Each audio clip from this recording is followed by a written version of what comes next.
नमस्कार, मैं हूं महेंद्र सिंह और आप देख रहे हैं न्यूज शॉट। दिल्ली में क्या राष्ट्रपति शासन लगने वाला है?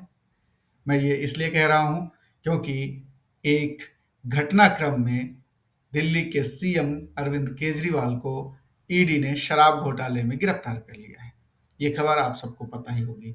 लेकिन इसके आगे की खबर ये है कि आम आदमी पार्टी की तरफ से ये कहा गया है, स्टेटमेंट दिया गया है प्रेस के सामने आकर के कि अरविंद केजरीवाल अब जेल से सरकार चलाएंगे।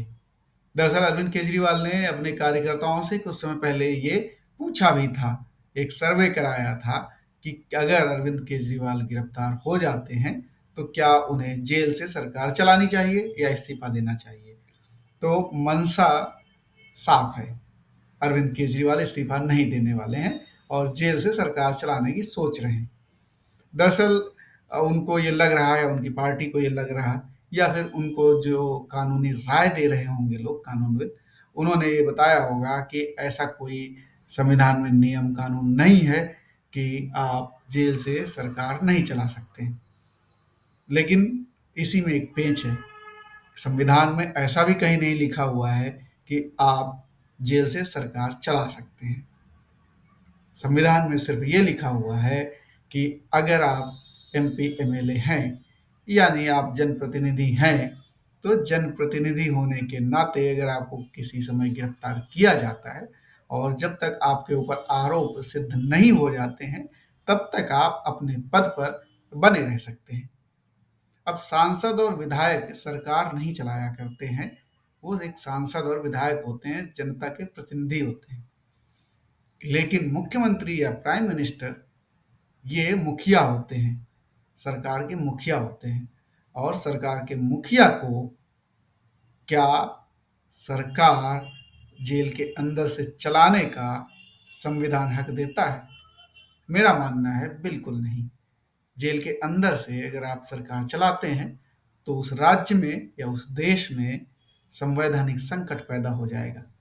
अब समझिए, कल्पना कीजिए अगर अरविंद केजरीवाल जेल से सरकार चला रहे हैं, तो ये तो उनकी अपनी सोच है कि वो जेल से सरकार चलाएँगे और कोई कानून उन्हें नहीं रोक सकता। लेकिन दूसरी तरफ उपराज्यपाल भी है दिल्ली में। अब उपराज्यपाल क्या करेंगे? आप जेल में सरकार चलाएँगे, जेल से सरकार चलाएँगे तो उपराज्यपाल क्या करेंगे? उपराज्यपाल के पास ये पावर है कि वो केंद्र को, यानी केंद्रीय गृह मंत्री को, केंद्रीय गृह मंत्रालय को अपनी रिपोर्ट भेजें और उस रिपोर्ट में ये कहें कि यहाँ पर संवैधानिक संकट पैदा हो गया। संवैधानिक संकट किस तरीके से पैदा हो गया? एक चुनी हुई सरकार का मुखिया जेल में है, उसे ईडी ने गिरफ्तार कर लिया है, जेल में है। अब जेल में रहते हुए सरकार नहीं चलाई जा सकती क्योंकि इस तरीके की कोई संविधान में व्यवस्था नहीं है कि जेल में रहते हुए आप सरकार चलाएं।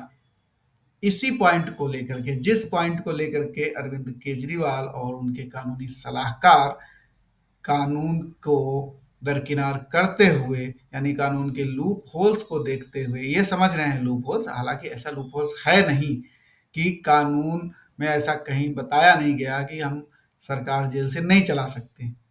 जेल सरकार चलाने के लिए नहीं होती है, ये समझना होगा। ये सामान्य बुद्धि का सवाल है कि जेल सरकार चलाने के लिए नहीं है भाई।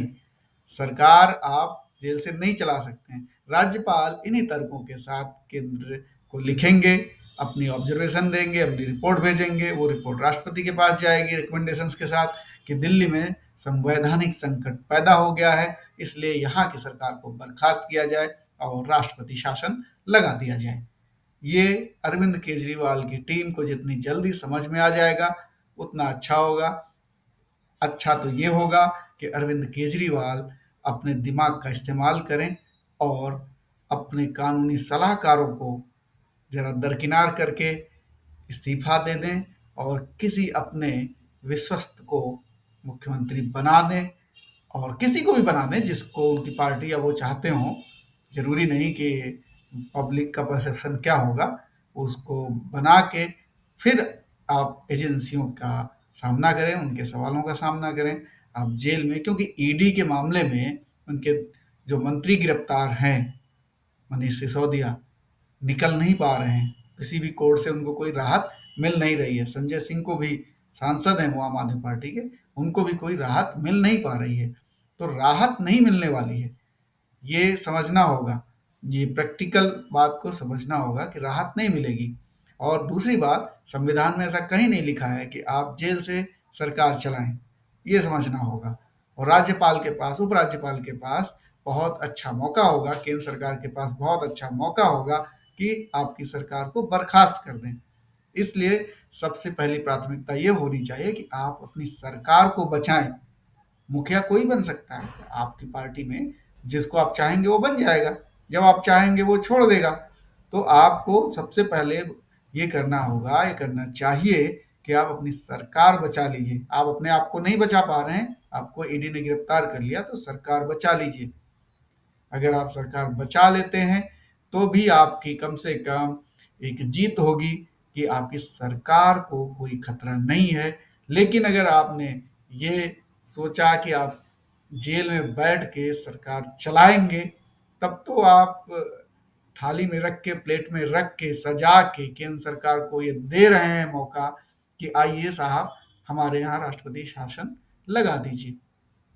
और राष्ट्रपति शासन लगते ही आपका जो कुछ जनाधार है यहाँ पर दिल्ली में, वो बहुत तेजी से नीचे की तरफ जाएगा, वो ग्राफ नीचे की तरफ जाएगा। आप एक जगह सरकार खो देंगे, हो सकता बाद में पार्टी में भी टूटन हो जाए और आपका राजनीतिक सफर सिमट सकता है। बहुत हद तक ये संभावनाएं या ये आशंकाएं हो सकती हैं कि आपका राजनीतिक करियर इसके बाद, जो आप सोच रहे हैं कि आप राष्ट्रीय राजनीति में छाएंगे, हो सकता है यहीं पे पटाक्षेप हो जाए। आज के इस विश्लेषण में इतना ही। आपको ये विश्लेषण कैसा लगा, कमेंट करके हमें ज़रूर बताइए। नमस्कार।